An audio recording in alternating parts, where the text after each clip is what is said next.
Trial captivating a nation, on the scene to keep you informed at every turn. The defense brought up some inconsistencies with this testimony. The lies and the dishonesty in this case is overwhelming. With live updates and legal analysis. Set that up for me. Why? So the text messages between them kind of set up this argument that happened. It's to show that they weren't always lovey-dovey. He testified today that there was no fighting. They seemed normal, nothing was going on. Carrie, John's dead. NBC 10 News has the latest on the retrial of Karen Read.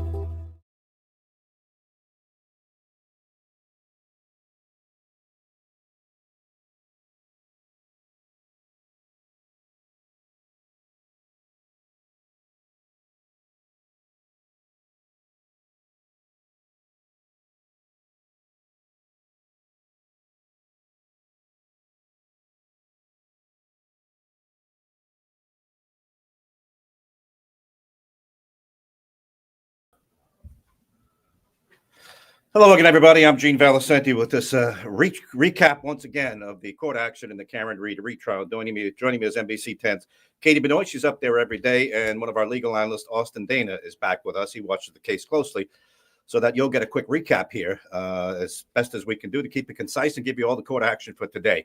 Now, before we begin with Katie and Austin, let's go to Karen Read outside court and see what she had to say today, if anything. Roll that.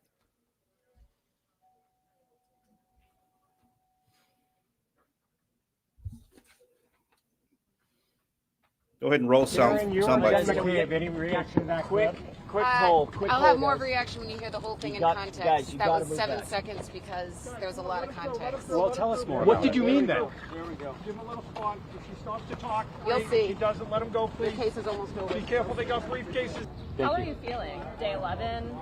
Well, I mean, today was kind of comical in a way. Again, more testimony from the state that continues to get unraveled by this great team of defense attorneys. So I feel very good about that. And, we haven't even put our case on yet. So it's much like the first trial. So just very confident. It's still tough to go through. I mean, it's our life into year number 4. And I understand the pain with the O'Keefes, too. They've lost a son.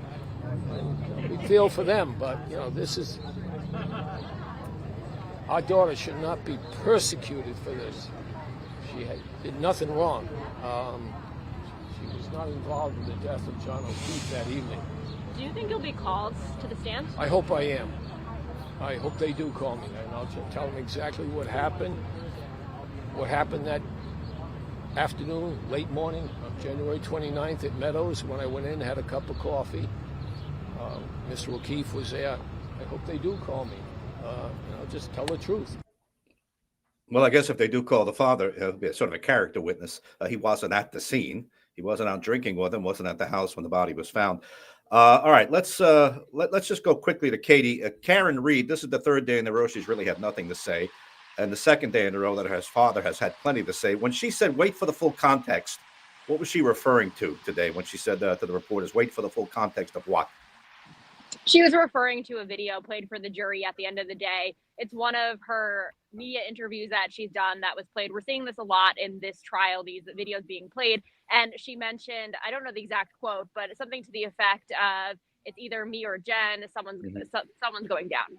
Okay. Jessica Hyde was the principal witness today. She's a cell phone forensics expert. In other words, if there's a text or any evidence of a text, she'll find it for you. And she testified today, I believe, that the phone call, or at least the text, the Google search on one of the witnesses' phones, how long does it take a body to die? It was misspelled HOS, Hoss long to die in the cold. Dana, why don't you pick that up? Is this determined now as fact because she said it happened at 6:23, or is that still debatable? No, I think this is a main contention still in this case because the defense is going to have an expert that's going to come in and they're going to say this house long to die in the cold search was done at 2:30 in the morning, well before Karen Read was with Jen McCabe. And that because it was done at 2:30 in the morning, that suggests that Jen McCabe was up at 2 and knew that John O'Keefe was out in the cold and dying. So it's going to remain a point of contention, and there's going to be dueling experts on it. Okay, Karen Read didn't make the didn't make that Google search. It was someone else who was on the stand just a couple of days ago. And so the state's forensics person says it happened at 6:24. Karen Reed's going to bring in somebody who says no, to say no, it happened at just before 2:30, and that will go to the conspiracy theory. All right, let me play Judge Canone talking about these the number of sidebar conversations that are going on and whether or not that's appropriate. Go ahead and play the judge. As you know, I think I told you in the beginning, one of my functions is to make sure that a case is tried fairly and efficiently and not to waste anybody's time. So if I get frustrated at lawyers about something, I try not to, and I don't think I am, but if I seem to cut somebody short, the lawyers are just doing their job. When they request sidebar conferences, they're just doing their job. I am going to try and keep all sidebar conferences to a minimum, but the lawyers are just doing their job. Katie, is somebody complaining that there are too many sidebars? Is there concern that the jury's losing them? They're, nodding off while they're up at the bench with the judge? Well, I think sometimes the judge really likes to let the jury know what's going on, why there's these longer breaks that are happening. Sometimes today there was a 30-minute break, and the judge and the attorneys discussed something during that break without the jury present. So I think she's kind of letting them know, hey, we're not wasting your time. We're having these sidebars to discuss things to streamline it for you. And she says this multiple times throughout the trial. And I think she's just trying to give them an idea of what they're doing and why they're up there so much. Austin, you're a defense attorney. What goes on at these sidebars? Is a little less legal language used? Does it come out all together in this? What is it, the Insiders Club? Tell me what happens when you're up at sidebar with the judge. Oftentimes it's whether or not certain evidence is going to come in. And you need to put things on the record. If you're going to object to evidence coming in, it has to go on the record. And you do that at sidebar outside the hearing of the jury. So sometimes you got to get up there. You got to preserve your appellate record. And for that reason, they have to happen. And to Katie's point, there was a half-hour long break this morning where they were debating whether or not a Maryland case could be used when they were trying to cross-examine Jennifer Hyde this morning. So the jury's been out a long time in the morning, and now they have all these sidebars. So I think the judge is trying to smooth everything over for everyone. What do you think it bothers jurors when they see so many sidebars, or not at all? It's just a chance for them to glance down at their notes or something. I mean, oftentimes they're encouraged to speak to each other, stand up, stretch your legs. So it can be a nice break. But if the testimony's coming in piecemeal and you have sidebars every 10, 15 minutes, that can get annoying. Okay. Now, a lot of us watch the legal shows on television. A sidebar versus I'll see you in chambers. Has that happened in this case, or is that just in the movies mostly? I think chambers conferences usually happen after court hours, if at all. In Massachusetts, they're pretty rare, more common in Rhode Island. Usually things are going to be discussed at sidebar or let the jury go and have the conversation in open court. Okay, let's go back to the principal witness today, Jessica Hyde. She's a cell phone forensics expert. She said that when that third party made the search, Haas long to die in cold, it was actually at 6:30, not at 2:30 in the morning. This was cross-examination because the defense feels otherwise. Play that for us. Is a timestamp for the search Haas long to die in cold. However, that timestamp isn't about active searches. It's about the time that a tab was either opened or moved to the background. So Haas long to die in cold is the most current search in the tab that you opened at that was opened at 2:27. So if you're using your phone and you go to your browser, you have some choices. You can just open an existing tab, or you can open a new tab. A new tab was opened at 2:27 a.m. and that search was done there. Another tab, actually at 2:27, was moved to the background, and its last search at the time it was moved to the background was for, I believe it's Raining Men, the YouTube video. Katie, remind us who did the Google search on the phone. It was McCabe, wasn't it? Yes, Jennifer McCabe, that's who Karen was talking about in that clip played for the jury at the end of the day today. So the two were friends, and she helped Reed look for O'Keefe. Yeah, she was drinking in the bar. She came back to continue the party in the house. She saw the body in the snow. She admits to making that search.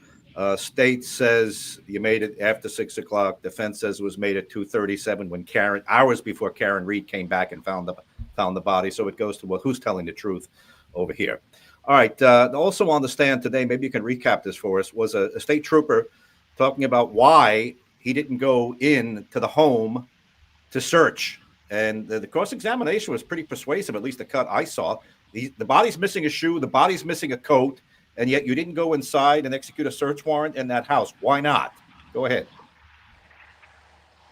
So the state trooper who testified today did show some evidence. He showed John O'Keefe's shoe, which was found at the scene, as well as some pieces of taillight that were found at the scene. And there was also another couple of members of law enforcement on the stand yesterday who were testifying about, they said there was no reason to go into the house, even though his body was outside, the crime scene was outside, but they didn't feel the need to go in the house and investigate.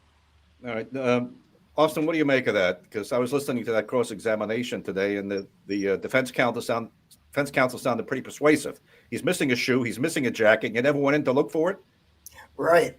You never went in. You never even took the next step to go before a judge and ask for a search warrant. You didn't even ask the owner of the house if you could take a look around. The guy's missing a shoe and his jacket. He's got a glass. You didn't look to see if that glass matches other glassware inside of that house.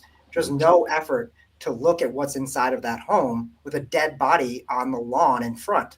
I think it was a great cross-examination for that reason. They also foreshadowed a lot for the jury coming up. You know, there's a lot of talk about Proctor, about what he did and did not do during the course of his investigation. So this was a great cross, a lot of foreshadowing, and a lot of questions that were raised for this jury. Just a footnote, either of you can answer that. If you know, what qualifies you as a cell phone forensics expert? Does she work for Verizon? Does she do this on the side? Does she teach this? What qualifies someone to be an expert on cell phone forensics? I'm just curious myself. Go ahead. She's a professor and she has her degree in computer science. She has another degree as well, but she teaches graduate students these types of phone forensics, looking for data in someone's cell phone, which is interesting and unique that you can study that in school. All right, Austin, I guess there's an expert for every part of a case. You can go find them. Are these often paid people to come in?